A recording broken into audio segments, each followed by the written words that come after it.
Now we're going to go into Gemara we haven't started to learn yet about, which is going through Eicha.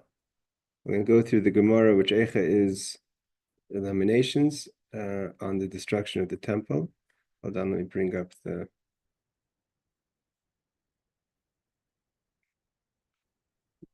So yeah, we've been talking about a little bit about all the kings and various kings in the times of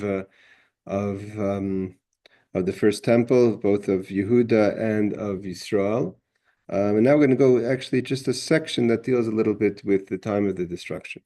We're understanding the Eicha on the destruction. Okay, so we're on the bottom of the page, Kuf Daled 104a. Tanya. So this leads us into Eicha. Tanya, we learned.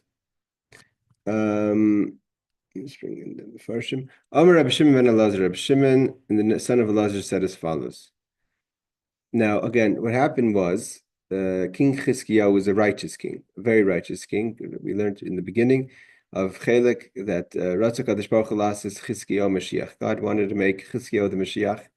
Chizkiyahu stood up to Sanhedrin. We learned about the whole battle of Sanhedrin, the miracle on the night of Passover of B'chatzia Laila, that the angel came and struck the armies of Sanhedrin of Assyria from Nineveh and dispersed the armies, and Chizkiyahu was saved. There was all these amazing miracles that happened. He was sent messengers by the king of Babylonia then, and as a praise to the miracles that happened on his behalf. Like we said, the sun that set early at the passing of his father Achaz, those hours were given back in the times of the miracles of Sanhedrin, of Chizkiyahu. Now Chizkiyahu also was sick. That's part of the story. He was sick, and he was told that he would die. One of the reasons is he didn't get married, and then he goes. He agrees to get married. He has 15 years. He davens to Hashem. He doesn't accept the prophecy of Yeshayahu. It's a famous idea that we learned that a person should never give up, even if he's told by the prophet, "You're going to die." Hey Shuki, he still doesn't give up and he davens. But in the prayer that he davens, so here we have Chizkiyahu davens. God answers his tefillos, but his wording isn't what you would say to God's 100% desire. And what he words is, he says, this is the boast thing that we talked about. He says, Bishvil, the Gemara says, because he said in his prayers, V'hatoiv beinecha sisi, and I have done what is good in your eyes. That's part of his prayer. He's telling God, I did what you wanted from me. I was a good king in hard times, right? His son was a horrible king, Menashe, and his father was a horrible king, I think, Achaz. So I did good. I did toiv beinecha sisi. So because of that, he says ma'ois. He asked for a sign. When Yeshaya said that you're going to be healed, first he said you're going to die, and then he said, God, listen to your prayer. It means there's a prophecy that happened as Yeshaya was standing there when Chizkiyahu, it says he put his face to the wall. And he prayed. He didn't accept the prophecy. But he asked for an ois. He asked for a sign. That also wasn't good. He shouldn't have asked God for a sign. Bishvil ma'ois, because he said, V'atoiv beinecha sisi, that I did good in your eyes. And so there's different mefarshim how they learned this Gemara.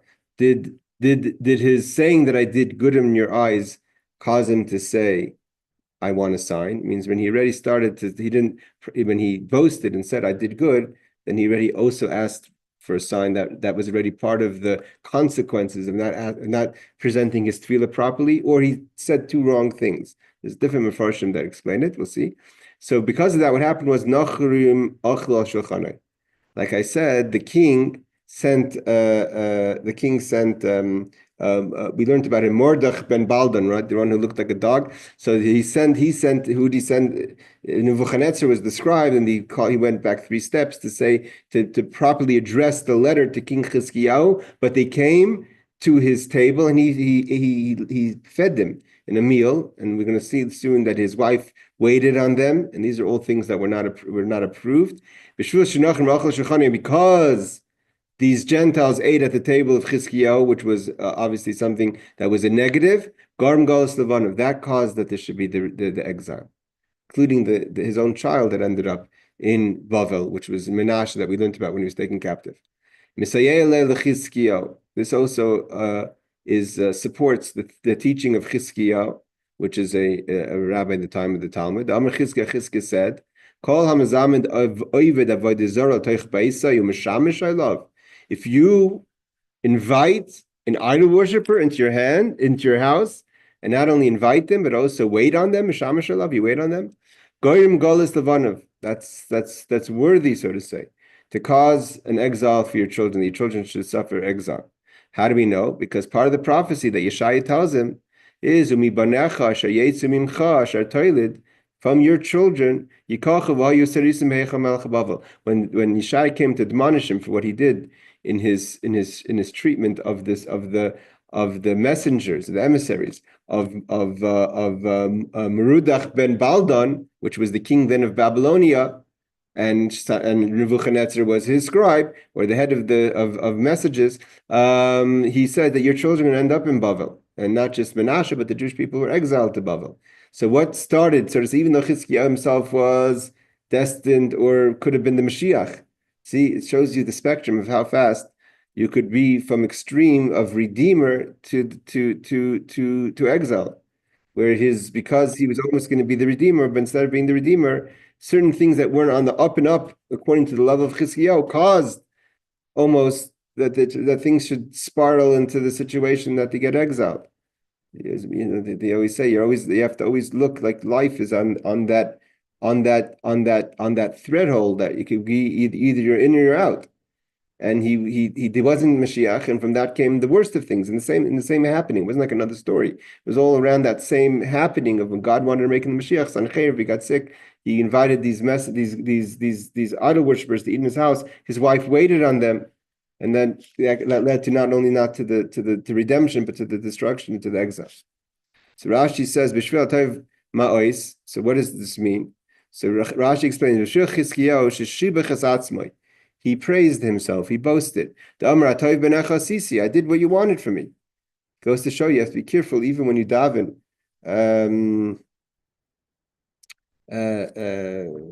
So to say, what did he was asking for God to heal him. He wasn't lying. He was boasting and lying are not the same things, obviously, right? But nevertheless, at the level of Chizkiyahu, was considered unfavorable that he did that. The Amar Atayv Benecha Sisi Garm Lai Shamar Mai Ois. Rashi learns, unlike other Mefarshim, that what caused him to ask for a sign was because he boasted. If he would have been more polished or refined or dedicated in his tefillah, he would never ask for the sign. But because he boasted, so he asked it for the sign. I mean, you can analyze it. It's not such a crazy concept.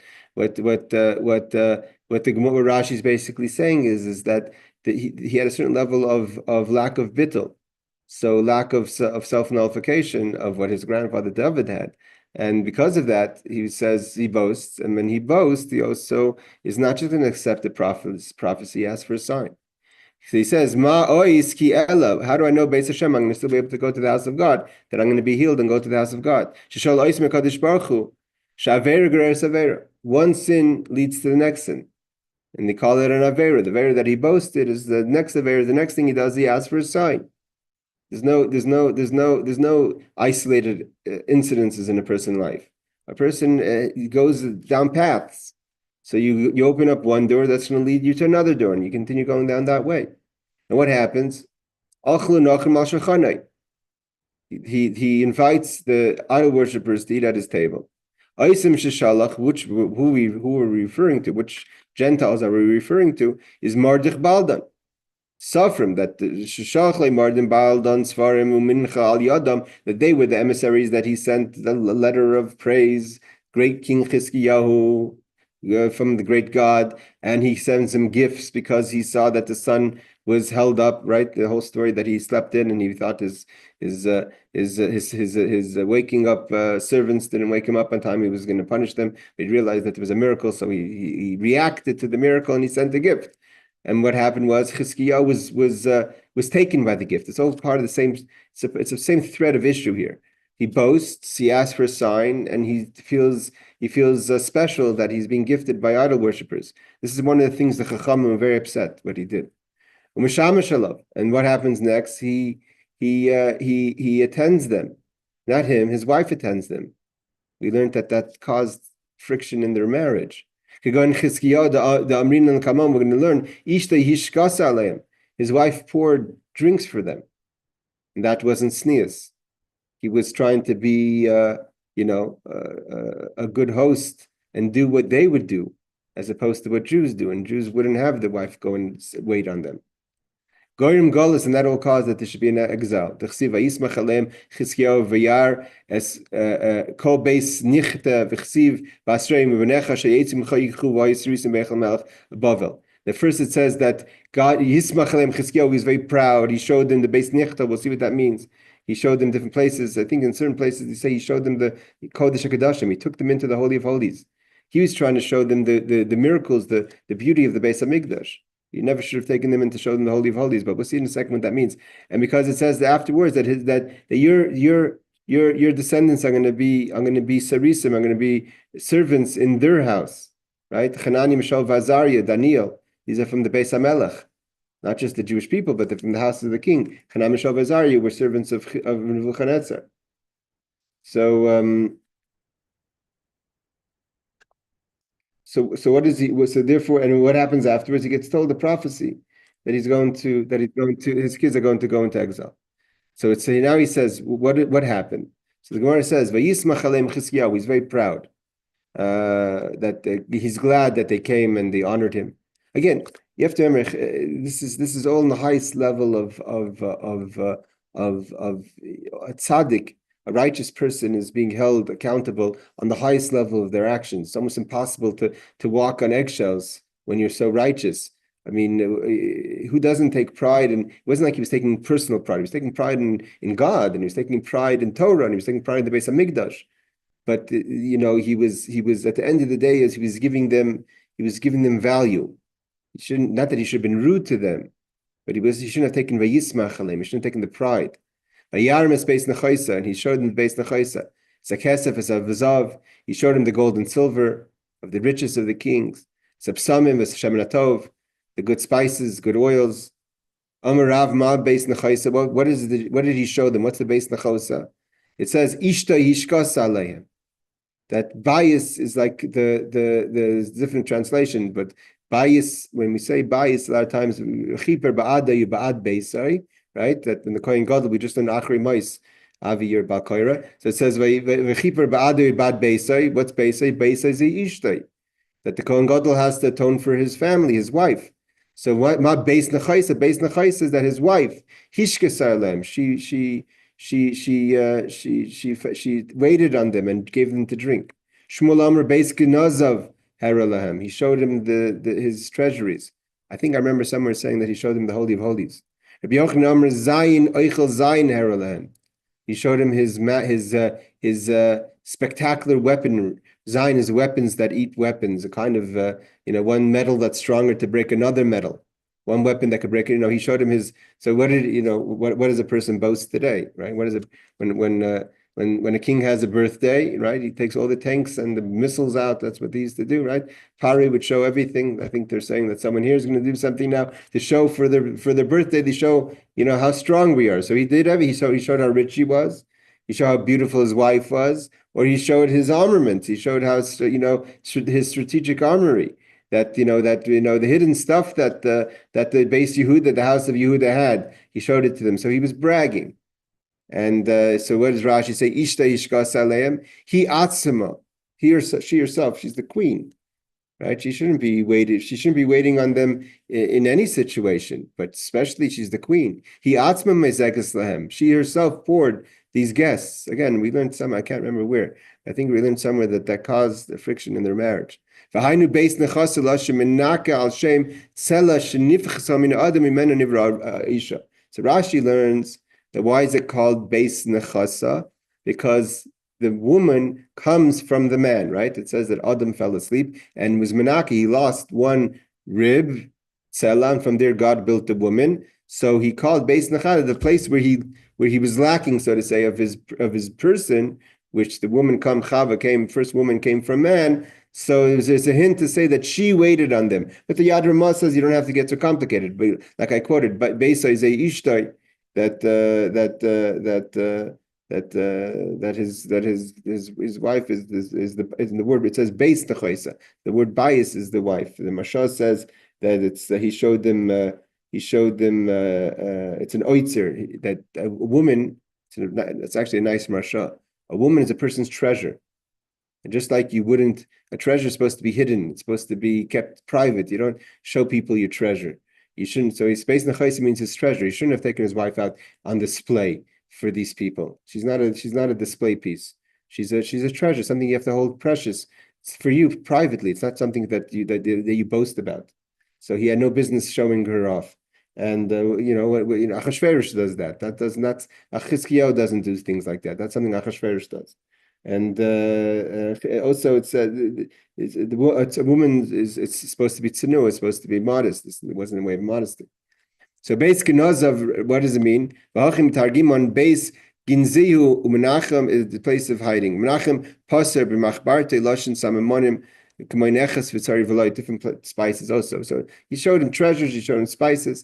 Zayin echel zayin k'kein parzela d'shalt beparzela, different metals that could break other metals. It means that today you would show a missile or a tank or a machine gun, and then they would show they didn't have those kind of equipment, so they showed other spectacular armor, things that would boast the power of Chizkiyahu. So Rabbi Steinzat says, Beis Nechaisa Ishtay, according to Shmuel, some explain that's a reference to his wife from the word bias, like I said before, Beis Zu Ishtay, the wife is the house. As Rabbi Yehuda says, his house, that he would call his wife his house, that is his wife. The Gemara in Yuma says. The Ramah also, the Mashah, he quotes the Mashah that says, explains that just as his treasury is concealed from public view, like I said before, so too his wife should be concealed from public view. Your wife is not a display piece. With regard to that, to the explanation that it's weapon, zayin, that breaks another weapon, he says it's similar to the word haka, meaning to blow, like one stick hits, or one sword or piece of metal hits another piece of metal. The Ramah cites a variant reading. He showed them food and spices. Okay. So what did we just say? We just said that because Chizkiyahu boasted, asked for a sign, he ended up not handling this, so to say, praise from the king of Bavel in the way that was expected from Chizkiyahu. Again, they sent him a letter, they sent him a gift. He was under pressure from other countries, and instead of taking the opportunity to boast about God better, I think some of the rabbis say he should be more praising to God at that point. He was boasting about his success and about the king's success, about his wife, and that led to exile. So now we're going to go in for the rest of the class about different things of the Eicha. The Eicha is lamentations that Yirmiyahu, that we read on Tisha B'Av. So how do we start off? We start off Eicha Yashva Badad. So how does the city sit in solitary? Badad is to be solitary. Amar Rava Amar Rabbi Yochanan. Rava said in the name of Rabbi Yochanan that he says like this: Why would they? Why was the punishment in the word Eicha? Eicha is like, how does the city sit in a way of crying? They should overall shloisha v'sheish krisa shebetayra, because the word Eicha, if you look at the number value of the word Eicha, right? Chaf is the number value 20, Yud is the number value 10, so together we have 30. Hey is the number value 5, and Aleph is the number value 1.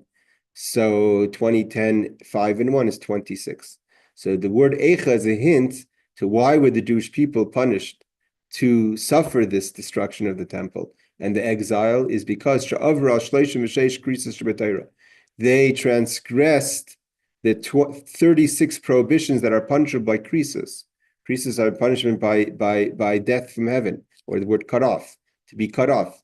A lot of those are what we read about in last week's parsha about sexual misconduct and other things, or the ways of avodah zarah. So because they transgressed 36 transgressions that are punishable by krisos, by kares, so therefore the word eicha is a symbol to that, which is the number value of 26. Eicha, Rashi says, lamed vav begematria is 36. Sorry, not 26, 36. Lamed vav krisos, bekrisos chashiv lehu. There's 36 of the krisos that they violated. There's others, but these are the ones that are counted. Rabbi Yochanan continues, and he says, the other one wasn't Rabbi Yochanan, was Rabbi Yas, Rav in the name of Rabbi Yochanan. Now we have Rabbi Yochanan himself. He says, "They ma loku ba'alef beis." Why is the eicha in the alphabetical order of Aleph Beis Gimel, starting eicha? So mipnei she'avra ala Torah shenitn ba'alef beis, because the Jewish people transgressed, they violated the laws of the Torah that was given in the Aleph Beis. So the Torah is made up of the 22 letters of the alphabet that tell us all the laws of the Torah. They went and they transgressed all those laws. Rashi says that the Aleph, the Eicha is in alphabetical order. We have that many times in different parts of Torah and Tefillah, like the Deres Emunah, right? That are Adon Olam, that are all not Adon Olam, Kel Adon, which is also on the Aleph base.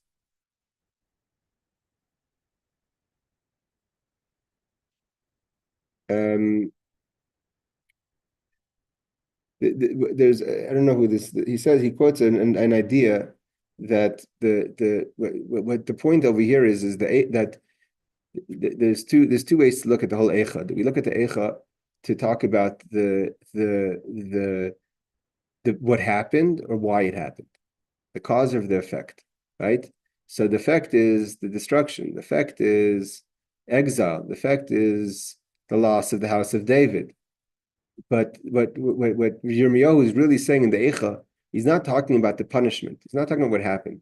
He's talking about why it happens. That's why the Eicha is talking about what's behind the words is not that Nafal Mashiach Hashem, Ruach HaPeinu Mashiach Hashem. It's not about what happened. But what Yirmiyahu is really telling us why it happened. Because you violated the 36 laws of Torah that are krisis. You violated the Torah that's in the Aleph base. Things don't happen by chance. It's not that the Jewish people are taken into the situation. Again, this is a very dicey conversation that a lot of people don't like to have. Of how do we understand destruction, punishment, and bad things that happen, especially to the Jewish people? Is God punishing us? A lot of people say you're not allowed to say that. So of course we don't emphasize to talk negative. But at the same time, the Rambam says clearly to ignore that. The Rambam calls it the achzarias, that if a person doesn't want to take into account that God is talking to us sometimes through admonishment, is achzarias. That's the Rambam says in halacha. So there's at the same time, like, after October 7th, this became a big conflict of how people people did not want to say negative, and we shouldn't say negative. At the same time, when Yirmiyahu talks in the Eicha, which is a destruction of the Jewish people, like October 7th was, he says you have to ask yourself what were the things that led to these situations. Okay, so he says like this: overall, that they violated the Torah which was given in the language of the Aleph base. Some explain that the Book of Lamentations was written alphabetically as an allusion to the fact that the Jewish people committed every sin that can be spelled with the Hebrew alphabet, and that they were punished with every punishment that can be spelled with the Hebrew alphabet. So the letters versus the letters. You violated the Torah within the Aleph base, every sin that could be written in another letters of the alphabet, so too you've been punished in every type of punishment. Again, it's a difficult conversation to have. It's not, you have to also, there's no point in pushing people down if you have to motivate to tshuva. But part of tshuva is, like the Rambam says, is to recognize this, the concept of consequences. That's what Eicha is. Yashva Bedad, what does it mean to sit in solitary? So Amar Rava says, Amar Rabbi Yochanan, again, name Rabbi Yochanan, Amar Kadosh Baruch Hu. God tells the Jewish people, it's an amazing Gemara. Ani amarti, I wanted, when you say I said, Yishkan Yisrael betach, that you could sit secure, badad, and in solitary, because one of the signs, right? We learned that Moshe Rabbeinu asked the spies to check how the nations were settled. Ibn Mifsarim, right? If the Machanaim Ibn Mifsarim, to see their mindset. If they all live together, means they don't feel secure. If everyone only lives in a gated city, and someone's scared to have a house out in the mountains alone because then they're going to be terrorized or robbed or worse. So that means that they don't feel betach, they don't feel secure. God said, "Vayishkin Yisrael betach badad." I wanted them to be able to sit in solitary as a sign of positivity, because you're so secure on your borders. Not everyone wants to live in a city, right? A lot of people want to be able to own a house out in the mountains, a house out in a place that I could live alone. I want that option. But if you can tell a person that no, if you're going to go buy a house from yourself out in the Galil somewhere, you're going to be, who knows who's going to show up at your house. You have to live in a city. So that's not betach. So God wanted to bless the people with betach and therefore badad. That out of security you could live in solitary. In Yaakov, El Eretz Dagim V'Tirosh, in the land of grains and fruit and vineyards. Avshamam Yarfutal. However, Achshav Yibadad Maishav, now you're going to be in solitude, not because of security, but because you've been taken out of your home. Ha'ir Abbasiyam, what does it mean that the people have a lot of, I'm not sure, this part of the Gemara, I'm not sure what it means. But it says, Ha'ir Abbasiyam, it continues, that the city that was full of people, right? So what does it mean, the city full of people? Seemingly that's a good statement.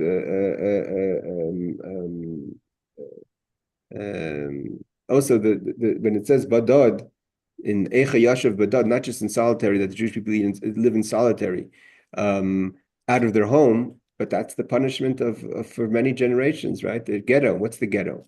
The Jewish ghetto was that the Europe said, I don't want the Jews okay, fine, they'll be whatever they live in they bring to the economy, but they need to be living in a ghetto. What was the ghetto? That's Yeshiv Badad, to sit in solitary. Don't be amongst us. So God wanted it to be solitary and a positive, and they ended up being in solitary. The Goyim, the nation said, okay, you could live here, but not with us. You have to live in the ghetto. The ghetto is an expression of Yeshiv Badad. So what does it mean, Ha'ir Basiyam? What does it mean that he had a lot of people? So he says, the city full of people. Amar Rav Yochanan, Rav again says his name Rabbi Yochanan. Shahayu, again, I'm not sure if this is a positive thing or negative thing. I'm not sure how to take it. He says, Shahayu Masim Katana Legadol. They would marry off young girls to older men, Ugdaila, and older women lekatin to younger boys. Why? Rashi explains basically that if young boys marry young girls, it's harder to have children. Well, older, we don't mean old, but I'm saying more mature women are more fertile than young women, and older men are more fertile than younger men. So they would put the older men with younger women, so the more fertile with the less fertile, and therefore that makes it easier to have kids than if you just put the fertile with the fertile and the less fertile with the less fertile. So I'm not sure if the Gemara is just saying it as a statement, as a fact, or as criticism, or as praise. It doesn't say either way. But it says like this. Rashi says, "Batach." We're just saying a fact that they had a lot of children. It seems in the Gemara, for some reason, it seems to me it's a critique. But it doesn't show it. It doesn't say it's a critique. Batach badad sheyosh from yechidin. You'd be able to live alone. They weren't scared. They wouldn't be scared not of Gentiles coming into your house. I could have a house out in middle of nowhere. I always wonder today in Israel, if like in America, if I wanted to go in Seattle to the Cascades and buy myself a few acres of land and build a house there, I can pretty much. But could someone go today in the middle of the Galil and just buy a house? How secure are you? So they weren't scared not of the nations that were to come and attack them. That's what God was hoping. So were the elements, both the elements or nations, robbers, whatever you want to call it, so that they would feel secure to live even isolated, alone if they choose to in their own communities. It says the Jewish people, it seems like it's a praise.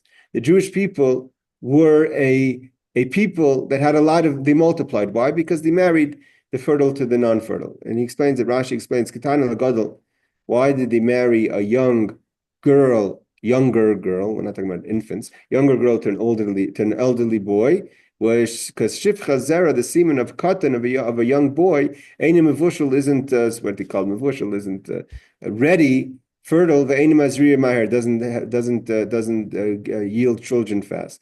Kishagadol, like an elderly boy. V'chein rechem, also a womb of a ktan, of a younger woman, Ein Keletes doesn't so to say grab or doesn't absorb.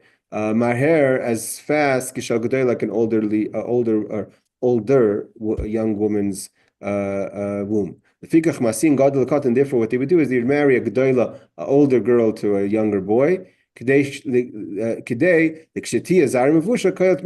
as soon as he's ready, she'll be ready to have children. They would marry a young girl to an older man, not older, but elderly than a young boy, and that she should be able to get pregnant faster. And they wouldn't marry young boys to young girls, that they would have to wait to have children. So basically, when Yirmiyahu is saying, Eicha Yashva Bedad Ha'ir Abbas Yam, there's a lot of people, it seems like he's just saying it as a matter of fact. That why would the Jewish people say multiple? Because they focused on building families. And they were so focused on building families that they married to be able to have children as fast as possible. Rashi says clearly, we're not talking about literally young children to get married. One who are ready to get married, but they're early in that stage. They're not, their semen isn't ready yet, but so they'd rather marry off older women to younger men, and younger men and older men to younger women. All right. So then it says that in Echad, again, there's no indication if it's a positive statement or negative. Or maybe just matter of fact. If someone sees something else on their own Gemaras, please let me know. Haisa Kalmana, we were like a widow. So we all know that in Torah it doesn't say Haisa Almana, we were a widow. Haisa Ki Almana, we were like a widow. Chafadimion, it's called in grammar. It's as if, but not exactly. Amrav Yehuda Marav Ki Almana v'Lo Almana, like a widow, but not a widow. Mamish. And what's the point? I mean, we want to say the Jewish people became like a widow. What's a widow? Widow means we're like a widow from God, who's our husband. So we have no husband because the destruction of the temple. So it says, no. You're not a widow. You're like a widow. Alakisha, it's as if a woman shahalach ba'al medina sayam, that her husband left her, or didn't leave her for good, but went on a long journey to the other side of the, Medina Siyam is an expression of to overseas, right? But eventually will come back home. But nevertheless, she feels abandoned because he's on this long trip for whatever reason. And Rabasi Bagoim Sarasi b'Medinas. What does it mean, Rabasi Bagoim? Great amongst the nation and princes among the provinces. Rav again says the name Rabbi Yochanan. Kol Makim Shein Hochem, wherever the Jewish people go, they become masters they become princes to their masters. And meaning to say that the Jewish people never, that's why in history, not always, not every single person, but in history, even through the generations of the exile, there were always court Jews, there were always important people, part of management, part of government, part of industry, that we didn't get lost in the exile, we were shining in the exile. And that's part of the blessing of the Jewish people. Again, Rabbi Steinsaltz, they're missing an important piece of the Gemara here. The last line is missing. So if you have your own Gemara, if you're looking at it in another source, in a Safari or what have you, you must probably do have this line. So the Gemara continues. Taner Rabbanan, I'm just going to read it from the inside I have over here. Our rabbis have taught. Ma'isa b'shnei b'nei Adam. There's a story of two people. It doesn't say who these people were. Shenishvu, they became captives. Obviously, maybe around the time of the destruction of the temple. Bahara Carmel, in the Carmel Mountain. Carmel Mountain is what's known as the mountain above what's today the city of Haifa. And their captor was walking behind them. So the Gemara says you have two people that were taken captives in the mountains of Carmel, and again over Haifa in the north by the sea, and their captors behind them listening to their conversation. So now we're back to the original text. That's on the top of the page 104b. It says, so these two captives are in conversation with each other, and they say, I just want to go back a little point I wanted to mention. Then Yaakov says That what is the point when we say, sorry, when we go back, when does it mean to say, what's the emphasis? Ki almana la almana, that the Jewish people are like a widow in the time of the exile, but not a widow, it's only like her husband, went to Medina Sayyam, went overseas. There's halachas about a husband who travels overseas. And we're just learning these halachas now in one Perek Rambam about a woman who says, my husband went overseas, he didn't leave me anything to live on. So the Bezdin goes into his estate and takes from his estate that should give her money to live. A husband who goes overseas has an obligation to still take care of his wife and family. So that's then Yaakov says that's what the Yirmiyahu was saying, that we're not a widow that has no one to take care of us. Our husband, meaning God, went overseas, and when he goes overseas, he has obligations to us. So even if we're in the exile, even though we may feel like we've been abandoned, but we have to know that God still has to take care of us, like a husband who goes overseas is responsible to take care of his people. So too the Jewish people are have to be taken care of by God. Aaron, you want to ask something? Okay, we continue. Omer loy echad milchaver. Again, so we have two people that are captives that are in the Carmel, and their captor is walking behind them. But so one of the captives says to the next one, in observation of this walk that they're having. So they're seemingly what happens is you have the captor is behind, the two captives that are in front of him, and in front of them is camels that belong to the captor being guided by two camel drivers. So in observation, the two people say to each other, this camel that's walking ahead of us is blind in one eye. So the guy's listening, the captor is listening to this conversation, that the camel is blind in one eye. And he's carrying two flasks, so to say, that achas shal yain v'achas shal shemen. One has wine, means they're close, and one has oil. Ushnei b'nei adam hamanhigim oisa, and he has two riders or guides that are guiding this camel. Echad Yisrael v'echad Nachri. One is a Jewish, I guess he was also a captive, Jewish person that works for this captor who's Jewish, and one is a Nachri, is a non-Jew. So that's what they say to each other. I'm quite certain in a Gemara like this, although there's a point to the story, I'm sure there's a lot of hidden secrets in Torah that are about the details of this conversation. But that's I'm not privy of that information. Amr lem Shabai. So the captor says to them, Am if you stubborn people. He didn't like their certainty that they were talking like they knew something. So he called them stubborn people. Where do you know that from? How could you just decide that the camel was blind in one eye? And there's two riders. They didn't see the riders, or two guides. One is a Jew, one's a Gentile, and there's two flasks hanging off the camel, one of wine and one of oil. How do you know all this? So one of the captives said to the next captive, this camel is blind in one eye. So they told him like this. Gomel, how do we know that the camel is blind in one eye? We're watching, as we're watching to see where it eats. If it had sight from both eyes, it would be eating from both sides. The fact that we could see that what it's eating along the way, it's only eating from one side, mean the camel's blind on the other side, so it doesn't see the food, the options to eat on the other side. So she sees and she eats, and she doesn't see that she doesn't see food on the other side. So we could see it's only eating from one side, so we could tell it's blind from one eye. When the side that doesn't see, it doesn't eat. And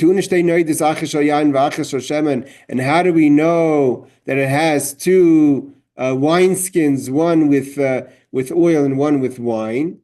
So he says, because the drops that drip out, it's leaking. So the drops that drip out of the flasks of that is wine seep into the earth, because wine is something that could be absorbed. Shemen doesn't seep in, right? If it's oil, will fall on ground, it will just sit on top of the ground. So we could see that there's some of the liquids are going into the ground, some is not going into the ground. So we made an observation that there's oil in this. Again, I'm quite certain something in Hasidic teachings or Kabbalistic teachings, there's a lot of insight in everything, all the details that we're saying now. Shemen and Yain are two levels of Chachma, right? It's two levels of God's wisdom. The Torah is called Shemen, the Torah is called Yain. How do we know there's two people leading the camel? Echad Nachi v'Echad Yisrael, and one is a Jew and one is a Gentile. So he says, because this, we could see how they're relieving themselves. as they're just going along, they relieve them. The guides relieve themselves, right? Like sometimes animals relieve themselves as they walk. Nochi nifna derech, the Gentile just relieves himself in the way. Yisrael nifna tzaddim, the Jew is more modest, and he doesn't just relieve himself as on the way. He goes to the side to relieve himself, not to relieve himself in the middle of the road. So we could tell one person has tznius, has modesty, and the other one doesn't. So we could tell one is a Jew, one's a Gentile. So Rashi says, because we see the camels not sometimes eating from the right and sometimes from the left, like a animal that has proper sight would eat from both sides, and because she only sees and she eats and she's only eating from one side, so therefore we could see clearly that it's blind in one eye. Because the wine drips and seeps into the earth. When we're walking behind the camel, we see the drops that drip from these wineskins, so we could see one side the liquid is seeping into the earth. And the other side it's just sitting on top, so it's oil. They knew that the Jewish people are modest, and the Gentile would not be. Again, you have to remember that it's not just a it's not just an idea. We know one of the mitzvahs in the Torah in Kiseitze is that when we go out to war, a Jewish soldier, has to be equipped with utensils, so he or she could go to the bathroom like in a way of tznius. That's it's a halach in Torah. So that's something that the Torah is conscious about, that you don't just go and relieve yourself wherever you want to. You behave in the way of tznius. The Yad Ramah says, this is also a story that's not just in the Gemara, it's a story that's brought down the Medrash. Again, there's obviously much more insight to the story, but he says that the reason why the captor, which was obviously a Gentile, struck out at them in anger and called them Am Kshayev, you stubborn people. Why does he use this term Am Kshayev, stubborn people? Because usually when you go into exile, you lose your dignity. You lose all the things that you pride yourself with. The Jewish people were a people of knowledge, a people of chachma, of smart. And they were, he thought that going into exile, they would lose their dignity, they would lose their self-respect, their intellectual dignity.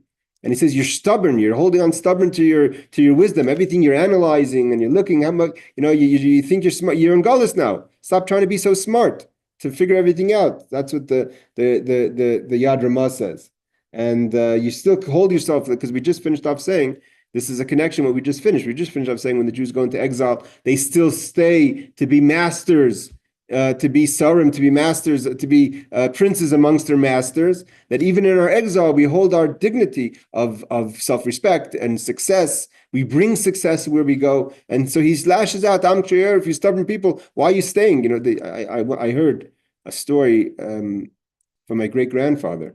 My great-grandfather was sent, his name is Reb Shmuel Vitta, my father's grandfather, was sent to exile in Russia, to Siberia for spreading Judaism. And he wasn't the only one sent there. He said a lot of other religious leaders, priests that were sent, and other business people, different people that were, that were respectable people, knowledgeable people that were sent, and he said they fell apart. When they were in Siberia, they totally lost all self-dignity. And he says the only reason he was able to keep his dignity was because he learned Chassidus, and Chassidus teaches how a Jewish person is supposed to have mind over matter in the hardest situations. But because he was educated to be aware of such a situation and know how to deal with it, he was able to hold his dignity. But he said other people that weren't educated or experienced, they didn't have exercises to hold their dignity, totally fell apart. So he says, when he sees these people, they answered him, and that they're still using the chachma. So what did the captor do? It says Radav Achreim. He ran over to them or after them. He ran after them. I mean, he himself didn't know what the situation was. So he ran and he saw that the camel was blind and he had wine and oil, and that one was relieving himself on the road and one was relieving himself on the side of the road. He saw they were right in their observation. He came and he kissed them on their foreheads. He brought them to their homes, and he brought them to their houses. I guess he took them home. He made them a big meal. He danced before them. V'amar Baruch Shebachar B'Zari Shel Avram. He understood. He said, he praised Hashem for choosing the descendants of Avram. He saw that they were worthy people. And he gave the Jewish people from his wisdom that they stay dignified even in the hard situations. Wherever they go, they become princes to their masters. And he let them stay home. Means he was going to take them as captives, but because he was so impressed of their ability to stay dignified, even in difficult situations, so he let them be. And not only that, he praised Hashem. Okay, the commentators go into to the specifics of his praise. Why did he say Bachar Avram? Why did he specifically bench Avram? But let's go further. He says, Radif Hashavoi, the captor, Derech HaGamal, he ran to the camel, Ba'amanhig, and the person who's leading the camels. He saw that what he said was accurate. And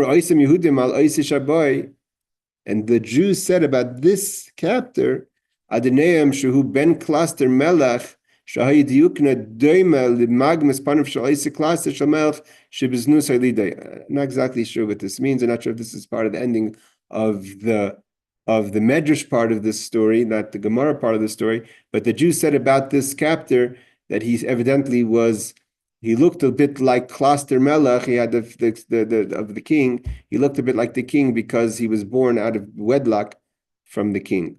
Okay. And again, there's probably a lot of insight to all this. It's not a simple story as it just may seem. Okay, let's continue. This is part of Eicha. So it says she cries, talking about the city of Jerusalem, or the Jewish people, she cries at night. So it says Bachai Tifka. Bachai Tifka means there's two expressions of crying. Why does it say Bacha Tifka? It should say Bacha Balayla, she cries at night. Why Bacha Tifka? So Amar Rabba, Amar Rabbi Yochanan. Rabba says now, before we had Rava saying the name of Rabbi Yochanan. Now we have Rabba that says the name of Rabbi Yochanan. There's a story that was told that when the Alter Rebbe came out of prison, he was also imprisoned, obviously, for spreading Yiddishkeit. The whole story of the Tanya, Yud Kislev. So one of the things he had to do was he had to go and meet different leaders of the different communities. And he went to one leader who wanted to test him. He said, "How many times does it say Rav and Abai in the Torah, in the Talmud?" Which is a hard question. Today you have Google; it's easier. But then they didn't have Google. You had to be knowledgeable in all the Talmud to know how many times it says Abai and Rava. So he said a number. He says, "You're off by one." So he said, "No, because one is a mistake, Rab and Rava." I don't know if this is the mistake, but before we had Rava said the name of Rabbi Yochanan, and now we have Rabba. Rabba was Rava's uncle. So Amar Rabba, Amar Rabbi Yochanan. Oh, not sorry, he was his teacher. Could be uncle also. Amar Rabba, Amar Rabbi Yochanan. Rabba says he was Abai's uncle. Amar Rabba says the name of Rabbi Yochanan. Echad al Amigdash Rishon. One is to symbolize the Jewish people cried for the first temple. Tifke, the second crying, is al Migdasheni on the second temple. Balayla at night. Al Iske Laila. What's the mean at night? Because of what happened at night. That we know that there's a direct connection to Tisha B'Av, the destruction of the temples, and the Jewish people's reaction to the spies. So the spies came back after 40 days. They came back on Tisha B'Av, and they cried on the night of Tisha B'Av because the Jewish people believed the spies, and they said, the God is taking us to land that we're going to be destroyed in Eretz Yisrael. We can never conquer it. It's not conquerable. That was their report back. So they cried. God said, you cried that night, you're going to cry in this night in the future as well. So the connection of Bacha Tifcha Balayla, why did we cry on the first two temples? Because of Balayla, because we cried the night when the spies came back. Because they cried a baseless cry. There was no basis for the cry. They didn't trust God. They didn't trust Moshe Rabbeinu. So Amar Rabba, Amar Rabbi Yochanan. Rabba says again, name Rabbi Yochanan. What night was the night that the spies came back, that the Jewish people cried, was the night of Tisha B'Av. God said to the Jewish people, you're just going to cry a baseless crying. It's going to end up being a time that you're going to cry for generations on this night. And when's that? The night of Tisha B'Av, we all cry, we all mourn the destruction of the temple. So he says in the notes like this. Some sources calculate the time of the 20th of year. How does it come? How does it work out that they cried on Tisha B'Av? So he's on the time of on the time of the destruction of time of the spies. So you have to remember that, just a quick calculation. The Jewish people were redeemed on the 15th of Nisan. On the 49 days later, we received the Torah. Moshe goes up for 40 days, and he comes down and they build a golden calf. So now Moshe spends the next 80 days, 2 times 40 days. He goes up 3 times to God. He comes down after 120 days on Yom Kippur, right? So the 80 days is he atonement, and he receives the second tablets. He comes down the morning after Yom Kippur, and he tells them about the tabernacle. They build the tabernacle. When did they dedicate the tabernacle? They dedicate the tabernacle in the second year, or the end of the first year, on Rosh Chodesh Nisan, first of Nisan. Vayom Hashmini is Rosh Chodesh Nisan, is the 8th day. And then the first Pesach they keep. We just learned about Pesach Sheni was the people who took out Nadav and Avihu, according to some opinions, or the people carried the Ark of Vayosef. But that whole story, Pesach Sheni, happens in the second year. The Jewish people start moving when they count. The Jewish people counted in the second year. When does God want to go into Eretz Yisrael? They receive the Torah, they got atonement, they build the tabernacle, they're ready to go into Eretz Yisrael. So when does he send the spies? On the 20th of Iyar. The 20th of Iyar, which is 5 days after Pesach Sheni, 6 days after Pesach Sheni, he sends the spies. When the Jewish people departed from the wilderness of Sinai, they traveled 3 days and remained in Kibrot HaTaiva for 30 days. As they waited 7 days for Miriam's leprosy to heal, the result is that on the first day of Tammuz, the spies were sent to the land of Canaan. Sorry, so they're stuck 30 days in Kibrot HaTaiva. They wait another 7 days for Miriam. Turns out, so the 20th of Av, another 7 days, is the beginning of Tammuz, the first day of Tammuz. Count the first day of Tammuz, the Tisha B'Av is 40 days. The 40 days, the spies. If Tammuz was a full moon on the 30th day, the spies returned to Moses on the 8th of Av, and that night, which is the night going into the 9th of Av, they wept due to the report of the spies. Okay. Davar Acher, another opinion is, Balayla. So one answer is Rabbi says name Rabbi Yochanan, that the 2 times they cried at the 2 temples was because of the night, meaning because of the night that they cried on the baseless cry on the report of the spies. So that the calculation we figured out, we have to go back 40 days because we know it says clearly in the Torah the spies only spied for 40 days. So 40 days minus Tisha B'Av would be the first of Tammuz if it's a leap year. And where do we get the first of Tammuz? So they had to wait 30 days from the first of Iyar when they traveled. The first traveling is the first of Iyar. So that's 30 days plus 20 days plus they have the time they waited for Miriam. What does it mean by night? To signify the direness of the crying. The crying at night, there's less noise, right? So when someone cries at night, you hear a person wailing at night. There's another thing. It's a good time to cry. I don't know if it's a good time or not, but the fact is, he says that if you cry at night, the cosmos listen to a person who cry at night. Doesn't say why. At night, that's a time the kachav mazal is boichnimai. See if it says over here, commentaries. He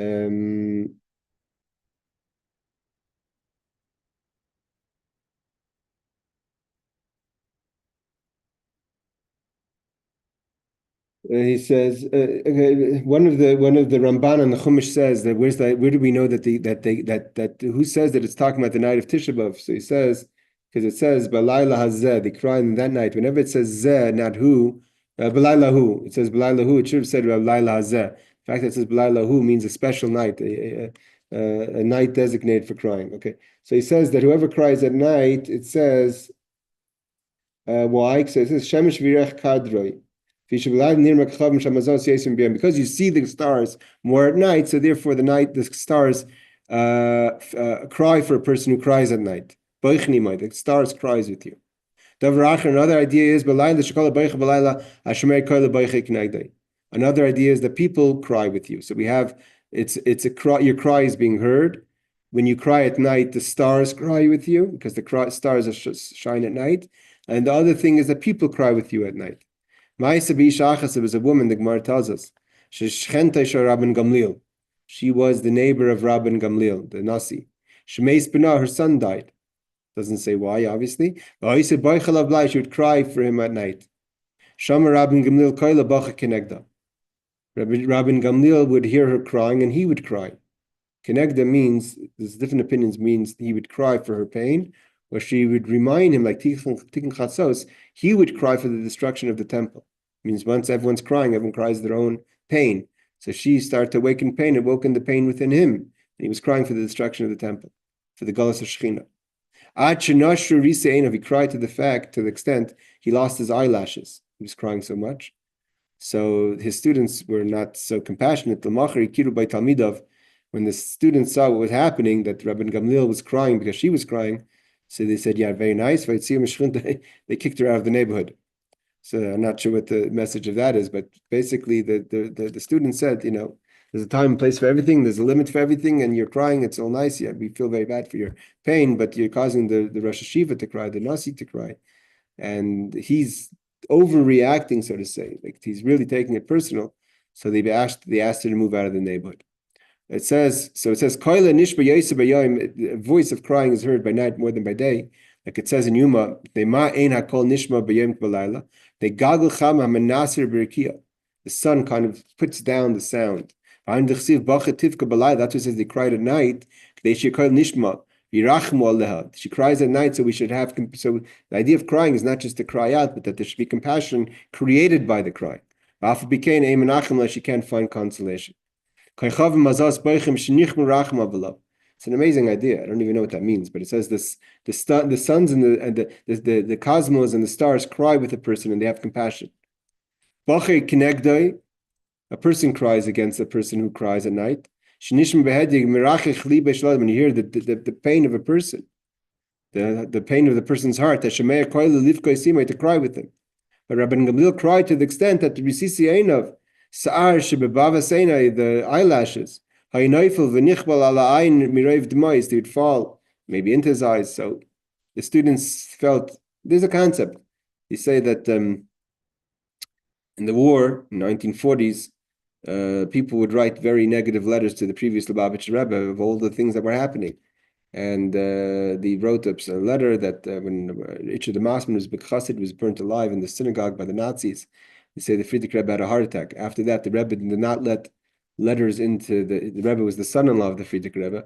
He started to edit the Friedrich Rebbe's letters. He would not let these letters come to the Friedrich Rebbe because he was reacting so strong to the situation of the Jewish people and the Nazis in Europe that the Rebbe said that Friedrich Rebbe wasn't healthy.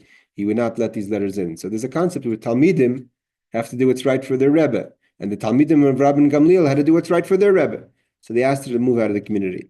In the Medrash, it stated, I guess there's a Medrash also about this, it stated that her crying led Rabbi Gamliel to recall the destruction of the temple. It wasn't that he was crying so much for her pain, but when people are crying, you start crying for your own pain and the anguish over the destruction. Okay, let's go a little further.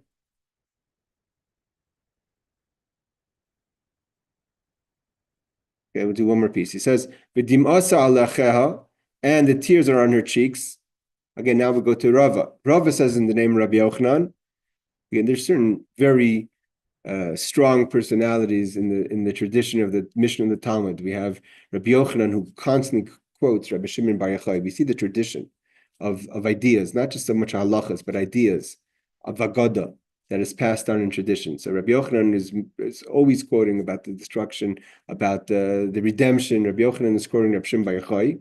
Rabbi Shimon Bar Yochai, was from the author of the Zohar. His birthday is this Thursday. His yard site's Thursday night. So there was a tradition of these things. So Rabbi Shimon Bar Yochai would be quoted by Rabbi Yochanan, and Rav and Rabba, which were the leaders of their generation, were quoting Rabbi Yochanan. So we see clearly the chain of tradition, even within the ideas of Agadah. So Amar Rabbi Yochanan. Rav says name Rabbi Yochanan. Ki isha sheboicha bal nureha. What does it mean that she has tears on her cheek? What's that signify? Like a woman who cries on the husband of her youth and her, on her first boyfriend, so to say. That's the special one. Shnemer Eli kipsula chugara sak al bal nureha. Like it says, laminate like a virgin girded with sackcloth for the husband of her youth. This is a famous thing that we learned about Yahayakum. The reason why Yahayakum burnt Eicha, this Eicha that was written, Lamentations was written in the times of the temple. It was written by Yirmiyahu. this is what's going to happen, and they burnt it. They burnt the book of Eicha. That tradition hasn't changed. If you burn something, it's going to deal with the issue. So they burnt. Yaakov burnt it. He burnt the Eicha. Why did he burn it? Because he saw, it says the tyrants were the adversaries, were the people who were in charge. The king is the worst guy in the story. So Amar Rav Yochanan says, name Rabbi Yochanan, call him Meitzer Israel. Whoever is a tyrant or an adversary to the Jewish people, Nasir Reish, becomes a leader. It's a famous Gemara that says that Unkelis, who became a ger, brought up the soul of Titus, who was the destroyer of the second temple, and he says it's called Sarah Reish. If you want to get elevated in life, be a tyrant to the Jewish people. There's an idea behind it.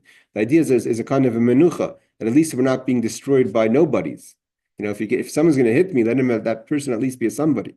So Kol Meitzer Yisrael Nasir Reish Shnemer Ki Loi Mu'af Lasher Mutzak La Ke'es Harishon Hekel Arza Zevulun VaArza Naftali. He says, he quotes, for there is no wariness to him, means a sign of strength, that is set against her. There's no wariness for a person who goes against the Jewish people. At the first, he lightly afflicted the land of Zevulun, the land of Naphtali, and afterwards he afflicted her more grievously by the way of the sea beyond the Jordan and the Galilee of the nations. If you're going to be a tyrant to the Jewish people, you're not going to go tired. We see that with our enemies till today. We'll just do the Rashis and finish here. It says, Lacheha also means moisture, like someone it's a sign of youth. Eli koina kina mitargim ela. Kina, which is laminations, is when we say Eli. She always has tears for her first husband. So he says, what does it mean, call a Meitzer Yisrael Nasir Reish? The Tosfos, and I think it's, where's the Tosfos say that? He says, some explain that in difference to the Jewish people, the person or nation that will ultimately torment them is elevated beforehand by the Holy One, blessed be He, so that the Jewish people must be conquered. They will be conquered by a noteworthy person or nation. Means the idea is if someone's going to hurt us, it shouldn't be a nobody. This is Rabbi Steinzatz is quoting this Tosfos. I myself once asked Rabbi Steinzatz, Al Vasham, he passed away.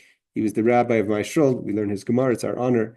So I asked him once. I said, why does Avram Avinu take gifts from Parai, and he refused to take gifts from the king of Stone? Says Stone wanted to give him gifts. He says, no, I won't take a shoelace from you. But Parai gives him gifts. Why is that okay? So he said the same answer. He says to take a gift from Parai is respectable. Who's the Melech Stom? He's a nobody. Avram doesn't take gifts from anyone. If he's taking a gift, he's taking a gift from somebody. All right, everyone, thank you so much for joining. Laila Tov, and a happy Lag BaOmer. Take care. Thank you, Rabbi.